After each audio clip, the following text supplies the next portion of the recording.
Hello friends, నాటుకోల కోసం చూడండి. మేము ఏం చేస్తున్నాము, ఇక్కడ రీసెంట్గా రేకులతో ఇక్కడ పందిరేసాం అనమాట. మేము ఇనప రేకుల్లో ఉన్నాం, సెగ ఎక్కువ ఉందన్నమాట మాకు. సో వీళ్ళు కొంచెం చల్లగా ఉండాలని చెప్పి సిమెంట్ రేకులు తీసుకున్నాం. అండ్ ఇక్కడేమో నైట్ టైం ఉండేదానికోసంగా మనం పందిరికి తాటాకులతో ఇక్కడ పందిరేయాలండి. అండ్ ఇక్కడ మనం చూసుకుంటే కర్రలు కడుతున్నాం కదా, అవి నైట్ ఇక్కడ ఈ కర్రల మీద ఎక్కి ఇక్కడ కూర్చుంటాయి అనమాట.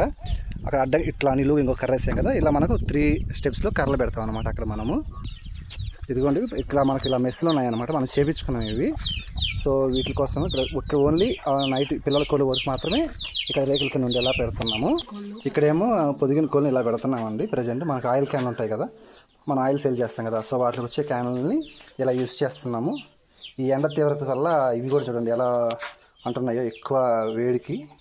ప్రజెంట్ ఇది మే నెల స్టార్ట్ అయింది కదా, మనకి ఎండలు కూడా చాలా ఎక్కువ ఉన్నాయన్నమాట. మన తోట చుట్టూ కూడా ఇంచుమించు ప్రతి 10 మీటర్స్ 20 మీటర్స్కి మనం వాటర్ కూడా అరేంజ్ చేసాము.